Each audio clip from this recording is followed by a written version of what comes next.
Om Swastiastu. Pada pembelajaran kali ini kita akan belajar tentang reaksi reduksi dan oksidasi, terutama pada bagian penentuan bilangan oksidasi. Sebelum mempelajari tentang penentuan bilangan oksidasi, penting kalian mempelajari tentang atom, molekul unsur, molekul senyawa, dan ion. Kalian harus dapat membedakan kapan dia atom, molekul unsur, molekul senyawa, maupun ion. Atom itu adalah bagian terkecil dari suatu materi, sedangkan molekul unsur itu adalah gabungan dari atom-atom sejenis, sedangkan molekul senyawa itu adalah gabungan dari atom-atom yang tidak sejenis. Kemudian ion itu adalah ada ion positifnya dan ada ion negatifnya. Ion juga dapat dibedakan menjadi ion tunggal dan ion poliatom. Yang ion tunggal berarti hanya terdiri dari satu atom yang bermuatan, sedangkan ion poliatom yaitu banyak atom yang bermuatan. Kemudian kalian juga harus bisa membedakan indeks dan koefisien. Indeks itu adalah milik atom yang di depannya. Nah, di sini H itu punya indeks 2, O punya indeks 1 tapi tidak tulis. Artinya di sini dalam satu molekul H2O terdapat 2 atom H dan 1 atom O. Nah, bagaimana jika kalian memiliki lebih dari satu molekul H2O, misalnya 3?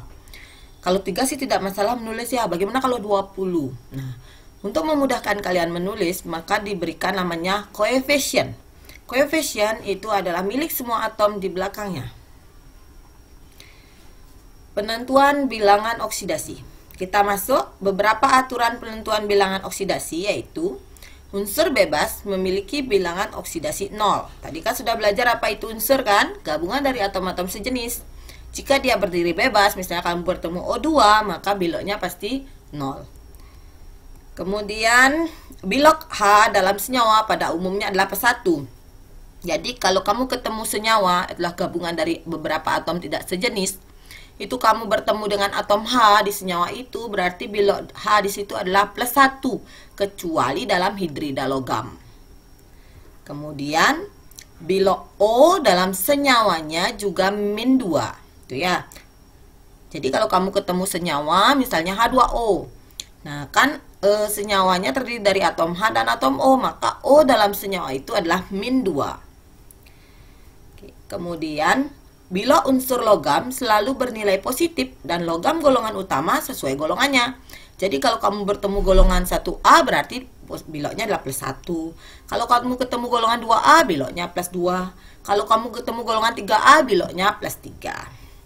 Nah, bilok suatu unsur dalam ion monoatomik atau ion tunggal sama dengan muatannya.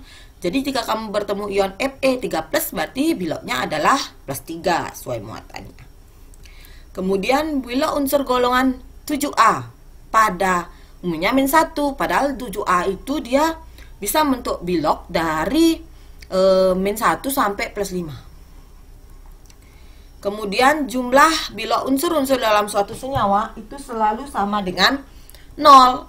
Jadi semua biloknya kalau dijumlahkan dalam senyawa itu dia harus jumlahnya sama dengan 0. Kalau dia ion poliatomik jumlahnya tidak sama 0, karena ion poliatomik ada muatannya, maka jumlahnya sama dengan muatannya. Oke.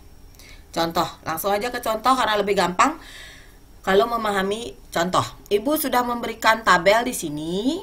Tabel ini ringkasan dari apa yang Ibu jelaskan tadi tentang 8 aturan penentuan bilangan oksidasi. Nah, kita manfaatkan tabel itu, Ibu carikan pointer. Oke, kita lihat di sini. Nah, ini termasuk atom, unsur, senyawa, atau ion anak-anak? Betul, ini adalah senyawa. Kenapa? Karena dia terdiri dari beberapa atom sejenis dan tidak ada muatannya. Berarti dia senyawa. Oke, senyawa tidak bermuatan. Oke, sekarang kita lihat di sini. Ada atom H di sini berapa aturannya? +1 di aturan ada. Bilok A adalah positif 1. Kemudian kita bertemu bilok O. O-nya -2. Kemudian S-nya ada nggak? Nggak ada ya. Oke, kita cari. Total senyawa sama dengan 0. Ya, maka ini totalnya kita tulis di sini sama dengan 0. Ada berapa atom H di sini anak-anak? ada 2 ini ya, ada 2 atom H. 1 kali 2, 2. Oke. O-nya kita lihat sekarang, ada berapa atom O? Ada 4 atom O. 1 atom O min 2, berarti kalau 4 berapa? Min 2 kali 4, min 8. 2 min 8, itu adalah min 6. Ditambahkan berapa biar 0? Ya harus ditambahkan 6. 6 punyanya siapa? Ini kan kenapa 6? Ini 2 tambah 6 kurang 8, 0 ya. 6 punya siapa? Punyanya S. Ada berapa S di sini? 1 kan? Tidak ditulis ini 1 sebenarnya. Berarti S-nya ini adalah plus 6. Kita sudah ketemu hanya plus 1, S-nya plus 6, O-nya min 2. Sudah paham anak-anak? Oke, kita lanjut lagi. Nah, bagaimana dengan senyawa ini? Nah, H di sini adalah plus 1. Ada di aturan ya. Kemudian O-nya juga ada min 2. Oke, sama dengan 0. CR-nya nggak ada. Oke, O-nya min 2 kali 7, min 14. Hanya 1 kali 2, 2. Nah, ditambahkan berapa dia biar 0? Tambah 12 ya. 12 punya siapa? Punyanya CR. Jadi CR-nya ada berapa? Ada 2. 1 CR berarti 12 bagi 2 plus 6. Ya, begitu dia. Oke. Nah, sekarang kita lanjut lagi. Nah, bagaimana dengan ini? Yang ada di aturan yang mana? O juga ya, min 2. MN ada? Tidak ada ya. Ini tidak lagi sama dengan 0, tapi sama dengan muatannya. Min di sini artinya min 1. Satunya tidak ditulis ya. Min 2 kali 4, min 8. Min 8 tambah berapa biar hasilnya min 1? Ditambah 7 di sini. 7-nya punya siapa? Punyanya MN. Ya, MN-nya adalah positif 7. Oke. Nah, paham anak-anak? Oke, kita langsung masuk ke dalam sebuah reaksi ya. Oke, kalau reaksi ini kita lihat di sini ada di aturan adalah H positif 1. Positif 1 kali 2 positif 2. 2 biar jadi 0 berarti min 2 kan? Berarti S-nya di sini min 2. Positif 1 min 2. Oke.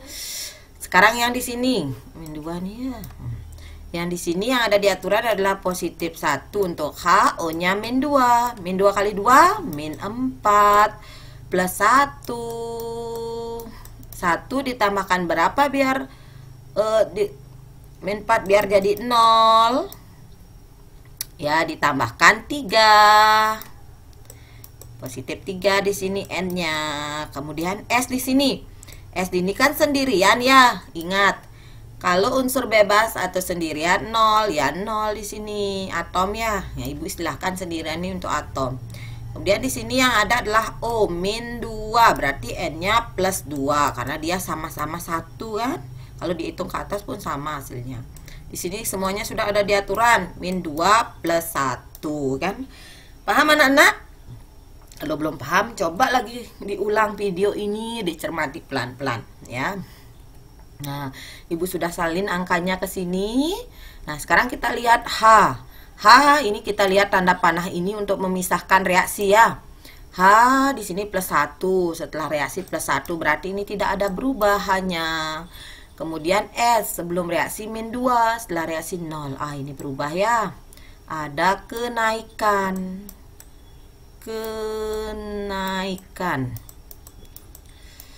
Oh ya, kenaikan. Nah, kemudian naiknya berapa? Naiknya 2. Kemudian H di sini juga tidak berubah. N di sini ada nggak perubahan? N di sini. Oh ya, berubah N-nya ya. It's ya. Dari plus 3 menjadi plus 2. Ini ada penurunan, turun gitu ya. Turunnya 1. Nah, yang naik nanti diberi nama oksidasi. Yang turun nanti diberi nama reduksi. Oke. Nah, jadi zat yang mengalami oksidasi yang mana anak-anak? Oke, yang zat yang mengalami oksidasi adalah zat yang mengalami penurunan peningkatan bilangan oksidasi ya. Ini zat yang mengalami oksidasi, yang ini yang reduksi yang itu ya. Jadi siapa zat yang mengalami oksidasi? Yang ini.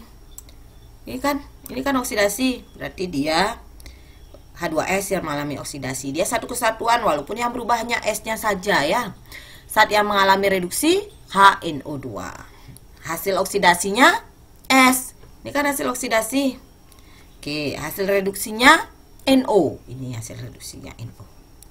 Kemudian oksidator adalah zat yang mengalami reduksi. Oksidator pengertiannya adalah zat yang menyebabkan zat lain mengalami oksidasi. Sedangkan dirinya sendiri mengalami reduksi. Siapa yang mengalami reduksi? HNO2. Siapa yang sebagai reduktor? Reduktor adalah zat yang menyebabkan zat lain mengalami reduksi. Dirinya sendiri mengalami oksidasi. Siapa yang mengalami oksidasi? H2S. Oke. Kita lanjut lagi, contoh lagi. Iya anak-anak, sekarang sudah makin mahir ya. Cl2 ini adalah unsur bebas. Artinya dia terbentuk dari atom-atom sejenis kan? Berapa biloknya? 0, betul. Kemudian kita koefisien tidak diperhatikan dalam perhitungan bilok ya. NaOH yang ada di aturan adalah Na dia golongan 1A plus 1 di sini. O-nya min 2. Hanya min 1 plus 1. Sorry ya, plus 1 itu. NaCl. Na-nya plus 1, Cl-nya jelas min 1. Kan biar 0 jumlahnya ya. Kalau di sini Na-nya plus 1, O-nya min 2. Berarti 1 dikurang 2. Berapa biar 0? Harus ditambah dengan 1. Berarti Cl di sini ditambah 1. Ibu sudah bilang bahwa tadi Cl itu biloknya, sorry, ini plus min 1 ya. Plus 1 ditambah berapa biar hasilnya 0 ya, min 1 kan. Min 1. Bilok Cl golongan 7A itu bisa dari min 1 sampai plus 5. Ini plus 1, min 1. H2 plus 1, O-nya min 2. Seperti itu ya. Oke, Ibu sudah salinkan di sini. Sudah seperti ini ya. Oke. Nah, sekarang mari kita lihat perubahannya. Yang berubah di sini adalah apakah Cl berubah? Ya. Apakah Na berubah? Ini tidak berubah ya. Apakah H berubah? Tidak. Apakah O berubah? Tidak. O tidak ada perubahan. Berarti yang berubah itu adalah Cl berubah dari 0 menjadi min 1. Cl juga berubah dari 0 menjadi plus 1. Nah, ini karena dia 0 min 1 ini turun 1, maka dia disebut reduksi.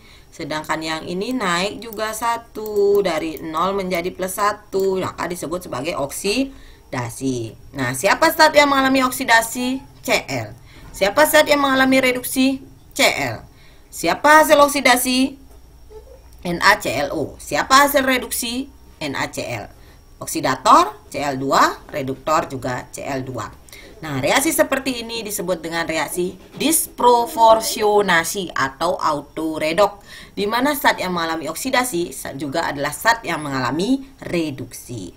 Demikian penjelasan Ibu untuk mengulang materi kelas 10 tentang konsep redok. Silahkan kalian tonton video ini pelan-pelan walaupun Ibu menjelaskan agak cepat ya. Terima kasih anak-anak.